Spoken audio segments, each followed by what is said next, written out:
Bapak Ibu, saya akan perlihatkan.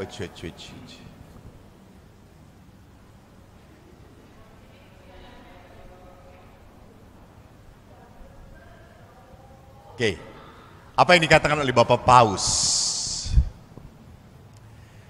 Bahwa Paus mengatakan ketegangan yang ditimbulkan di dalam rumah tangga seringkali terjadi karena apa? Budaya individualistis. Individualistis itu artinya saya yang paling utama. Jadi perkawinan itu bagus kalau saya bahagia. Perkawinan itu berkat kalau saya senang. Perkawinan itu indah kalau saya dilayani. Gitu ya. Jadi objek pertamanya siapa? Saya. Saya.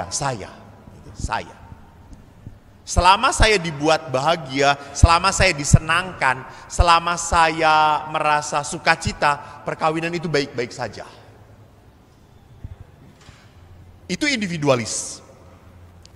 Dan kita harus kembali ke komitmen perkawinan. Ingat, di dalam sebuah janji perkawinan ada sebuah Ada sebuah janji yang saya ucapkan. Maka ingat, kalau kita sadar bahwa Tuhan yang menyatukan kita, maka perkawinan hanya bertahan bersama Tuhan. Saya mendengar begitu banyak kesaksian seorang suami ditinggalkan oleh istrinya, ataupun istri ditinggalkan oleh suaminya. Yang lebih sering, istri merawat anak-anaknya, dia sekolahkan, dia biayai, dan bisa mengembangkan anak-anaknya sampai dewasa, sampai berhasil, tanpa campur tangan suami. Dan dia mengatakan, saya bisa begini tanpa campur suami, tetapi tanpa campur tangan Allah, saya tidak bisa. Jadi kalau luka hati tidak dibereskan, seringkali menjadi apa? Menjadi saling menyakiti di dalam hidup keluarga. Maka kalau perjalanan perkawinan sudah berat, bicaralah pada Tuhan, bicaralah pada Tuhan. Anda pasti ngedenger toh kisah saya tentang kehidupan saya, kesaksian saya di YouTube sudah banyak cerita. Sampai suatu saat saya itu datang ke Surabaya, ke Yakobus. Lalu ketemu anak kecil. Lalu anak kecil itu salam dengan saya. Ini Romo yang bodoh ya? Asem kata saya itu. Iya kata saya itu. Romo, saya juga bodoh. Cita-citamu apa? Jadi Romo juga. Oh ya oke lah kata saya. Bagus kata saya. Jadi memang saya sejak kecil dikatakan oleh ayah, kowe iki bodoh, kowe iki bodoh.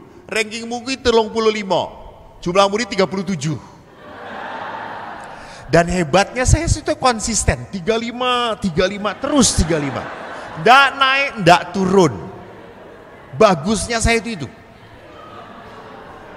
Pernah di seminari saya mengagetkan ibu saya. Ranking saya 25. Sampai ibu saya kaget. Dan kok kowe 25 rankingnya? Oh, aku Bu. Lihat jumlah muridnya 27. Oh ya padha wae.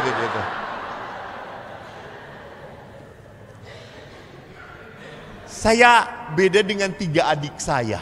Adik-adik saya tiga-tiganya pinter-pinter, saya bodoh. Sampai bapak saya itu mengatakan, kowe iki bodoh kok arep dadi Romo. Ngisini utek mungkin yang dengkul gitu ya. Jadi saya sangat percaya kata-kata ayah. Otak saya didengkul. Maka saya kalau ditanya lama menjawabnya. Karena jalannya jauh.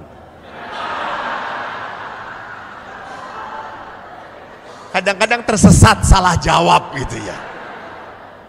Maka saya kalau sudah tidak bisa apa-apa, saya jengkel dengan umat, saya kecewa dengan teman serumah, saya udah males lagi, saya pakai dengkul saya. Caranya apa? Saya berlutut, Saya berdoa, Tuhan, Eko udah capek. Saya nggak bisa, saya pakai dengkul saya berlutut, saya berdoa. Berkali-kali saya selalu melihat itu Tuhan yang bekerja, Tuhan yang bekerja. Apalagi saya itu kan di Bandung terkenal paling sukses memberikan sakramen perminyakan. Mau dicoba?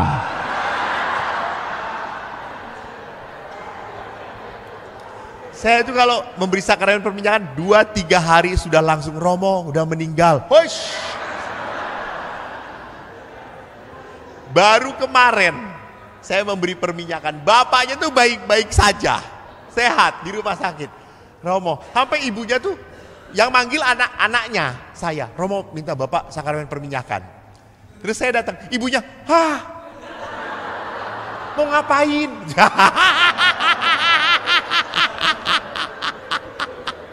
Kata saya, perminyakan. Siapa yang nyuruh? Itu anak ibu saya tuh. Tapi si bapaknya itu sukacita. Romo datang, Romo doakan. Saya beri sakramen perminyakan. Saya percaya pada kuasa Yesus Romo. Terima kasih Romo. Saya beri perminyakan. Bapak itu bisa ngobrol sehat. 2 hari meninggal saudara-saudara. Sampai saudaranya itu diberitahu sebelum meninggal, diberitahu, udah perminyakan, udah sama siapa? Romo Eko. Allah, tinggal tunggu waktu.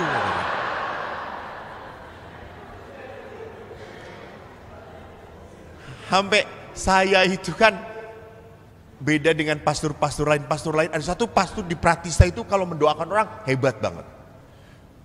Hampir banyak terkabul. Minta jodoh dapat, usaha hancur langsung hebat. Pastor ini punya karisma mendoakan. Dia laku, saya enggak laku. Jadi di biara itu ngantri mau didoakan oleh pastor itu. Suatu saat saya habis retret, lihat ibu-ibu 4 orang di ruang tamu. Bu, ngapain bu? Minta didoakan. Oleh siapa? Romo itu. Oh, dia ada di mana? Itu di kamar sedang mendoakan. Oh, udah lama Romo saya menunggu. Ya sudah saya doakan saja. Lalu ibu itu menjawab, enggak, kita masih mau hidup kok. Enggak mau.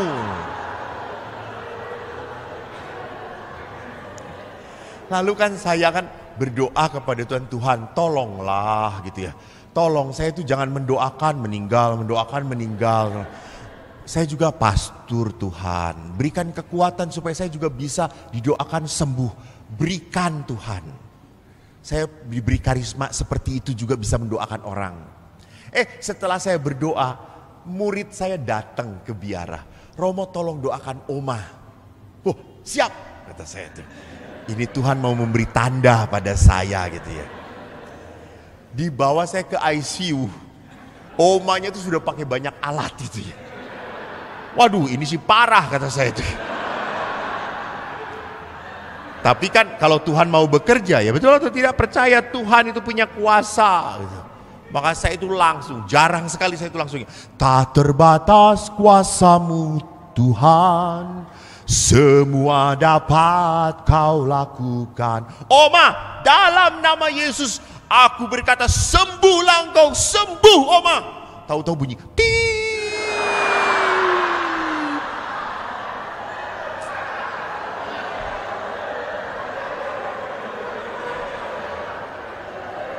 sampai murid saya yang manggil saya, kenapa gini Romo? Ya saya juga nggak tahu.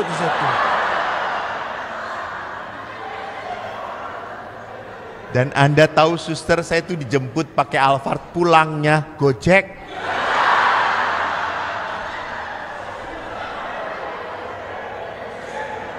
Nggak ada yang terima kasih, nggak ada. Aku mundur teratur kayak apa? Jelangkung, pergi diam-diam.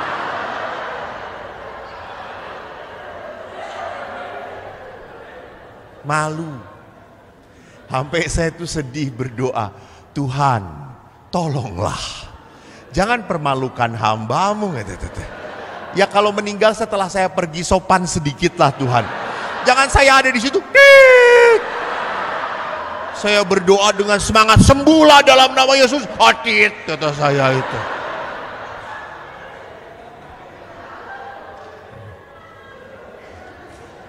Saudara-saudara, ingat, kalau minta pada Tuhan harus ikut jalannya Tuhan.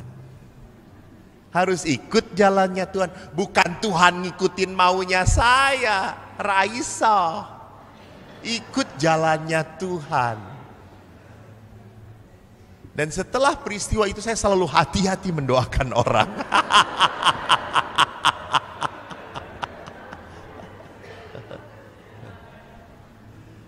Jadi Bapak Ibu, melibatkan Allah itu berarti apa? Saya berani terbuka pada Tuhan. Tuhan mau bicara apa dengan saya? Beri waktu untuk saya berbicara dengan Tuhan, dan Tuhan pun ngomong pada saya. Jangan saya memutuskan langsung berdasarkan emosi dan kemarahan. Dan.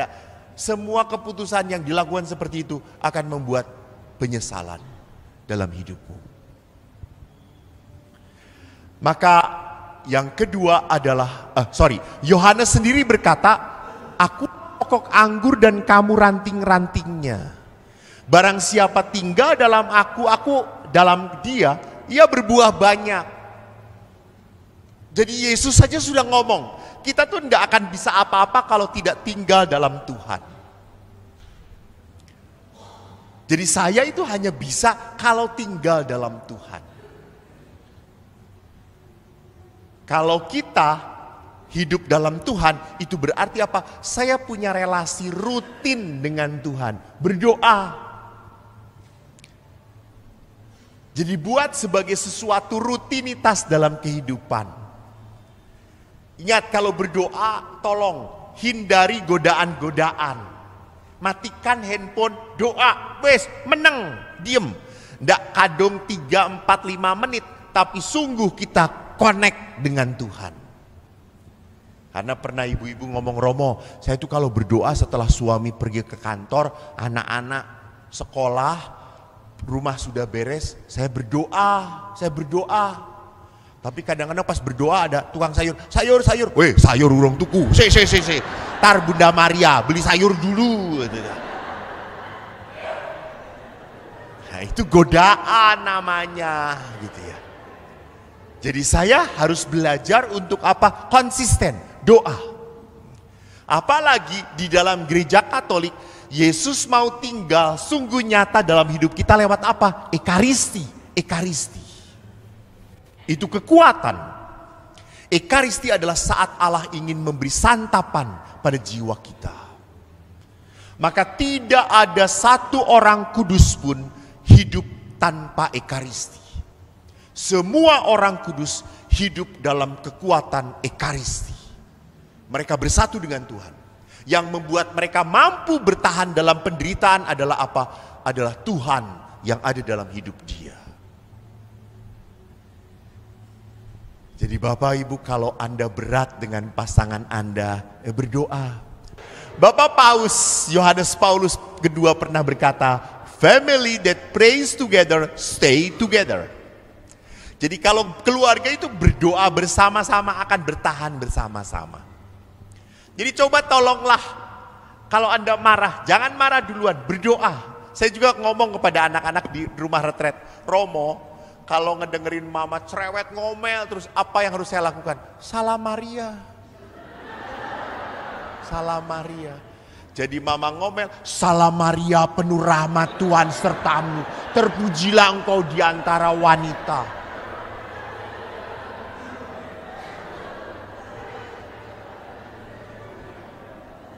Minta kekuatan Tuhan. Tuhan, Ibu cerewet, Santa Maria Bunda Allah.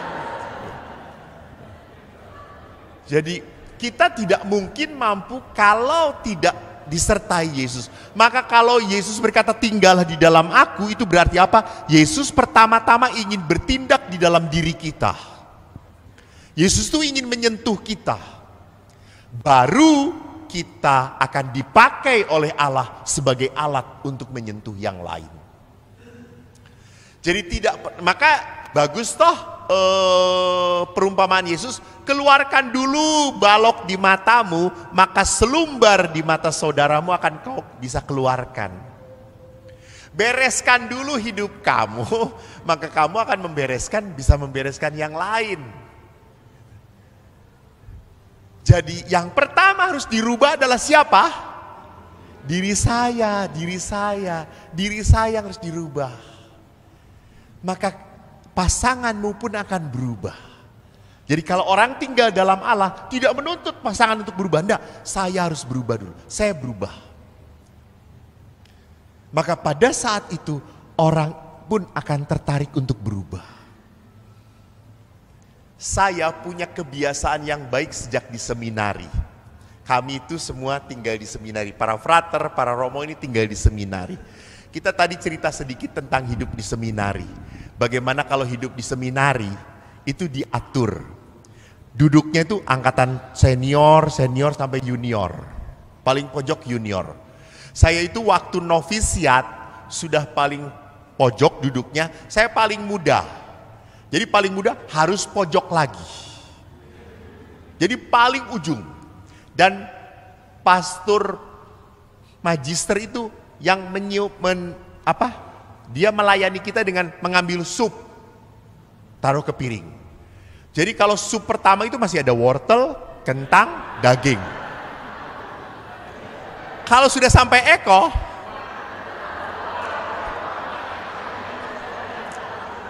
tinggal kuah coy gitu.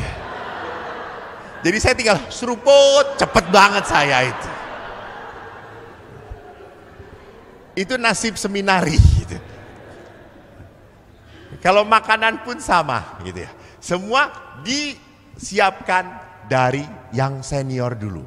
Jadi kalau ikan, saya tinggal kepalanya atau ekor. Nah, waktu di seminari, saya masih ingat sekali. Saya adalah seorang anak yang di seminari tidak menonjol, enggak. Dan saya pernah mau dikeluarkan. Jadi saya di seminari Mertoyudan itu harus kelas 0, 1, 2, 3, jadi 4 tahun. Kalau kelas 0 itu belum SMA. Kami kan lulus SMP masuk seminari. Kelas 0 nggak naik ke kelas 1 kita harus keluar dari seminari Mertoyudan. Dan pelajaran paling berat adalah bahasa Latin. Bahasa Latin itu para frater tahu, tak ada tafsirnya banyak banget. Amo, amas, amamat, amat, amamus, amatis, aman. Apalagi sih apal itu. Nah, saya itu nilai Latinnya jelek terus. Sampai rektor itu berkata, kok kalau nilai Latin kamu merah 4 terus kamu keluar. Nggak bisa. Saya berdoa kepada Bunda Maria. Bunda, besok itu ujian. Tolong supaya nilai Latinnya baik. Saya rosario malam itu. Begitu berdoa sampai bercucuran. Air mata udah ndak punya lagi. Bercucuran umbel kemana-mana gitu.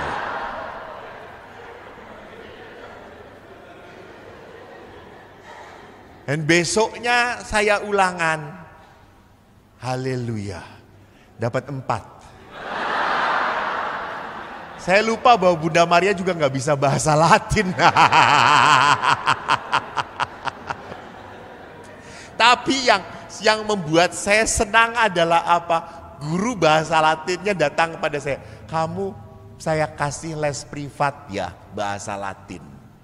Kamu lemah, tapi saya lihat kamu semangat seminaris yang mau jadi romo. Terima kasih. Jadi guru saya itu melihat semangat saya, fraternya. Walaupun bodoh, saya itu semangat. Itu hebatnya saya. Sehingga saya waktu kecil tuh saya ngomong kepada Bapak, Bapak gak apa-apa saya jadi pastor bodoh. Nanti biarin kalau sudah jadi pastor, saya khusus untuk orang-orang bodoh.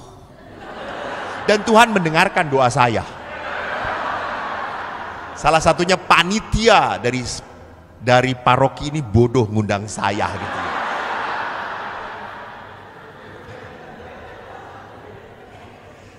Jadi lihat bahwa Tuhan tuh pertama-tama ingin mengubah saya, membentuk saya. Baru saya bisa mengubah yang lain. Yang kedua adalah apa? Di samping tadi, bahwa saya harus kembali kepada Tuhan. Yang kedua, dikatakan relationship cannot grow without communication. Maka komunikasi itu penting. Anda mengatakan, saya mencintai dia Tuhan, tapi tidak pernah ngomong. Mencintai atau tidak? Ngapusi. Kalau orang udah nggak mau ngomong, itu artinya sudah tidak mencintai. Kalau masih mau nyapa, mau bicara, mau ngobrol, berarti masih mau mencintai. Sering kali suami istri udah jarang ngobrol.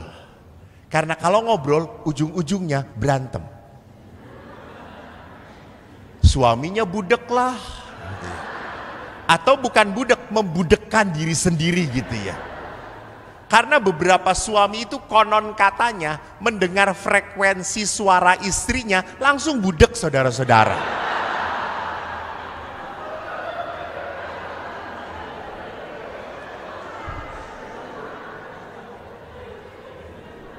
Seperti halnya umat Katolik pun mendengarkan frekuensi suara romonya langsung tidur gitu.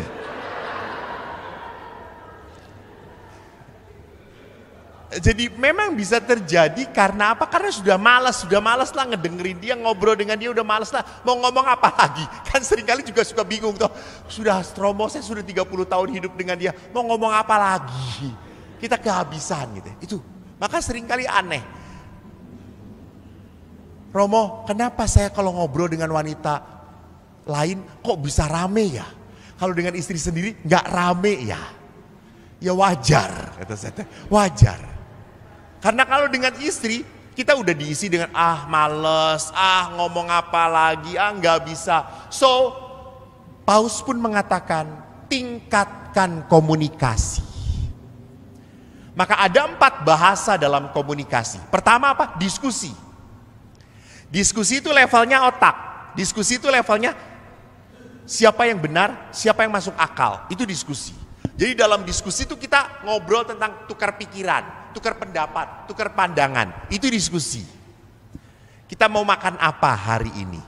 Oh ya udah, tempe. Kenapa tempe? Diskusi. Ya tidak harus diskusi setiap saat gitu ya. Mau makan tempe aja diskusinya lama gitu ya. Keburu tempenya buluan gitu ya. Tetapi apa? Membicarakan. Jadi diskusi itu levelnya ngobrol. Yang paling berat adalah tipe apa? Dialog. Karena dialog itu dari hati ke hati. Dialog itu perasaan, mengungkapkan isi hati. Misalnya, "Pak, aku capek." Nah, suami jangan menjawab, "Emangnya saya nggak capek?" Itu suami blow on itu namanya. Istri itu hanya ingin didengarkan. "Pak, aku capek." "Oh, ya. Kenapa?" Itu enak banget. "Kenapa, Ma? Kenapa? Capek? Kesel dengan anak-anakmu ya?" "Iya, Pak. Aku kesel dengan anak-anak, tapi lebih kesel dengan kamu."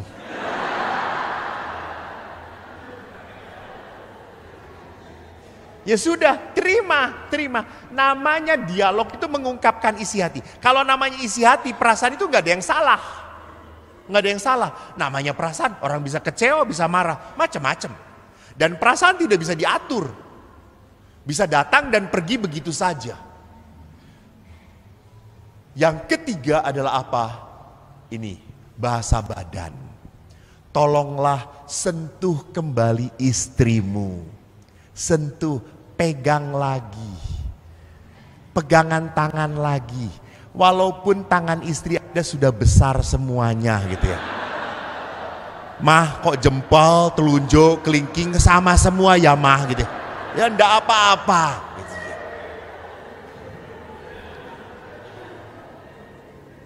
Istri Anda perlu lagi dipijet-pijet, "Ma, dipeluk."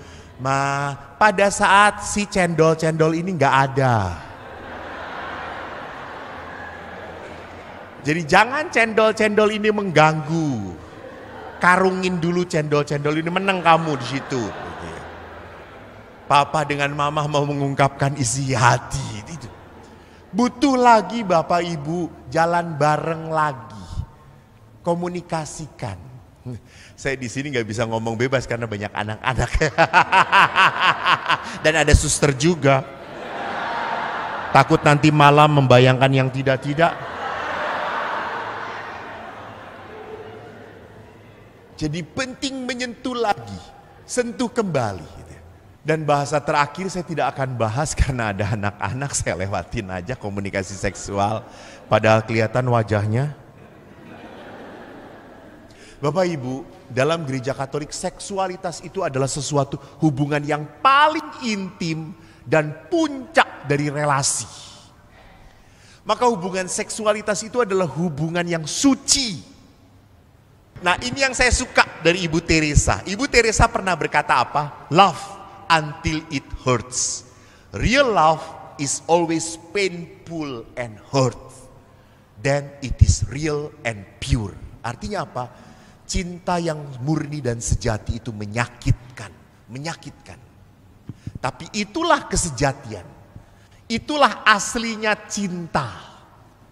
Jadi memang orang itu mencintai harus sakit.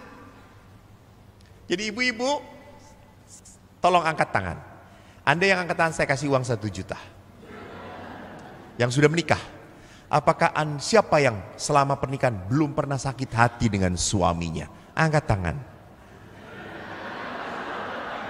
Saya akan berdoa semoga Anda malam ini dipanggil oleh Tuhan supaya sakit.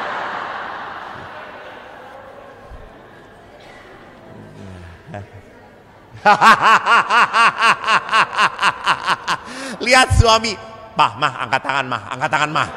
Yang penting dapat 1 jutanya mah. Mama yang dipanggil saya 1 jutanya, kurang ajar. Lihat, nggak mungkin. Tidak pernah mungkin Anda hidup berelasi dengan orang tidak sakit hati. Tidak. Pasti pernah mengecewakan, pernah tidak seperti yang saya harapkan. Banyak sekali pasangan berbeda setelah menikah. Romo, waduh, waktu pernikahan, wah baik banget, ngelayanin banget, nemenin kemana-mana, nganter kemana-mana. Sekarang Romo, saya sendirian saja. Ada Gojek mah, Gojek aja, Gojek.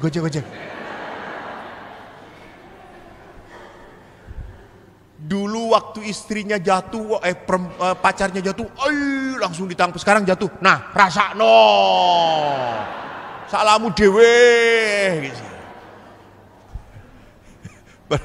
Seorang oma dengan opa ikut rekoleksinya saya. Tiba-tiba handphonenya itu handphone baru, dikasih sama anaknya. Bunyi, kita sedang sharingnya gini, bunyi, tet, lalu suaminya, matiin, cepat matiin.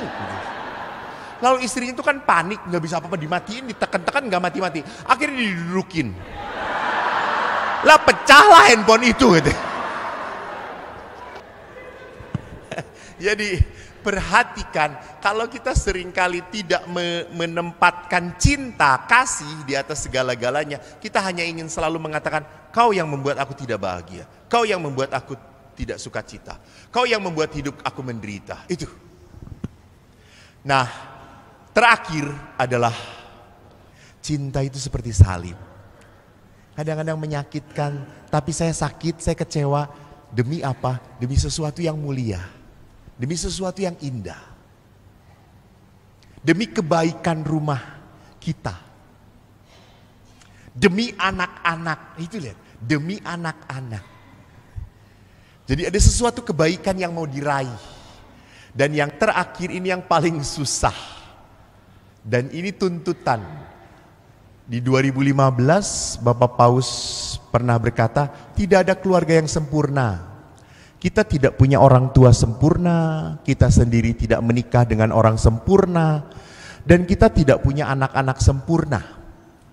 Kita punya keluhan satu sama lain, kita kecewa satu sama lain. Oleh karena itu tidak ada pernikahan yang sehat atau keluarga yang sehat tanpa pengampunan. Pengampunan. Karena mengapa saya harus mengampuni? Supaya saya suka cita. Karena kalau kita tidak mengampuni, suka kesel. Betul atau tidak? Betul. Lihat, maka tidak aneh kalau ada istri Suaminya pergi, tiba-tiba ngedenger motornya datang. Ketek. Alah, si borokokok datang lagi ini. Jadi jengkel lagi, marah lagi. Gitu ya. Karena kita tidak bisa mengampuni. Dan ingat, memaafkan itu bukan melupakan. Tidak mungkin kita melupakan, tidak mungkin. Memaafkan itu berarti apa? Saya berani mencintai dia kembali. Walaupun dia sudah menyakiti, oke, tidak apa-apa. Saya tetap mencintai dia. Nah, terakhir dikatakan, oke, ini, nah ini. Ini yang saya selalu tekankan. Ampunilah sesamamu bukan karena mereka layak diampuni. Ampuni pasanganmu bukan karena mereka sudah berubah. Ampuni pasanganmu, ampuni sesamamu karena saya ingin damai. Saya ingin damai. Jadi lihat, ini yang terakhir yang ingin saya katakan. Saya pilih ke sana ya. Saya kemana sih arahnya itu? Oh itu tuh. Sometimes God does not change the situation because He's trying to change your heart. Jadi Allah itu, Bapak Ibu ingat, tidak pernah akan mengubah suami Anda. Karena Allah ingin merubah hatimu supaya semakin lembut. Bapak-bapak, Allah tidak akan merubah istri Anda menjadi pendiam, gak pernah ngomel, gak akan. Setelah seminar makin ngomel.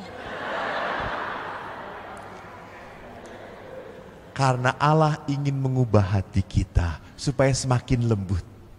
Maka bapak-bapak, di saat istri Anda ngomel, bersyukurlah. Saya masih ada orang yang mencintai saya. Saudaraku, perjalanan perkawinan itu indah. Kalau kita melihat selalu dari kacamata Tuhan. Kalau kita melihat dari kacamata kasih, cinta. Kalau kita selalu melihat dari kacamata Allah itu ingin menguduskan saya. Membuat kudus. Melalui kesakitan, melalui kepahitan, melalui kesulitan. Allah itu mau membuat saya menjadi manusia yang lebih baik lagi. Saya percaya Anda bisa. Terima kasih, Tuhan memberkati.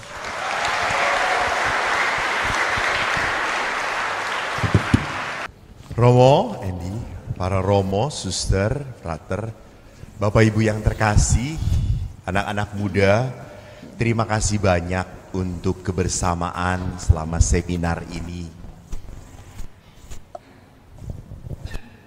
Mengapa hidup keluarga itu harus selalu diingatkan?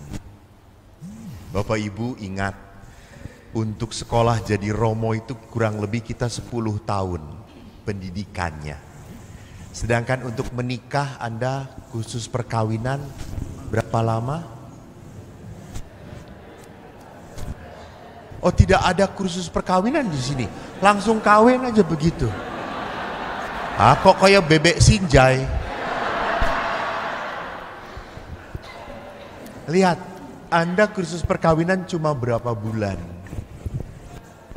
3 bulan lah, ada yang 3 minggu lah kursus perkawinan. Lalu Anda harus hidup perkawinan. Maka kalau hidup perkawinan tidak direvitalisasi, diajak bicara, ngobrol lagi, mati perkawinan kita. Tidak akan indah. Gereja itu punya perkumpulan-perkumpulan, marriage encounter, couple for Christ. Diajarin kita untuk tetap mencintai pasangan. Dan semoga seminar ini memberikan sedikit insight bagi Anda. Bahwa hidup berkeluarga itu adalah anugerah yang patut kita pertahankan. Maka Bapak Ibu, saya akan berdoa bagi hidup keluarga Anda. Mari kita satukan hati kita. Seluruh doa dan harapan kita akan kita hantar ke hadirat Tuhan dalam nama Bapa dan Putra dan Roh Kudus. Amin. Allah Bapa Maha Rahim, kami bersyukur kepadamu atas rancangan indah dalam hidup kami. Engkau yang telah menghantarkan pasangan di dalam perjalanan hidup kami. Dan Engkau pula yang telah menyatukan tali perkawinan kami di dalam sakramen yang sungguh kudus. Tuhan, hari demi hari kami belajar setia, melayani, mengasihi, dan mengampuni pasangan. Seringkali sulit sekali bagi kami untuk mengampuni dan mencintai. Hati kami seringkali tercabik oleh rasa marah, rasa jengkel, luka, dan kesakitan. Bapa, turunkanlah rahmat-Mu, sembuhkanlah luka di dalam hati mereka. Semoga dengan kuasa kasih-Mu, mereka dapat mengampuni dan menerima pasangannya. Semoga dengan rahmat pertolongan-Mu pun, mereka dapat mendampingi anak-anak mereka dengan penuh rasa syukur bahwa setiap anak mempunyai talenta dan berkatnya masing-masing. Bapa, turunkanlah rezeki-Mu kepada setiap keluarga anak-Mu. Jangan sampai mereka berkekurangan. Biarkanlah setiap rezeki yang mereka terima dapat menjadi saluran berkat bagi sesama. Kami pun berdoa bagi relasi cinta di antara anak-anak-Mu ini. Semoga dengan kehadiran-Mu yang nyata, mereka dapat membawakan kasih Kristus bagi pasangannya. Bapa, turunkanlah rahmat kasih dan pertolongan-Mu atas anak-anak-Mu ini dalam nama Bapa dan Putra dan Roh Kudus. Amin. Shalom, Tuhan memberkati, berkah dalam.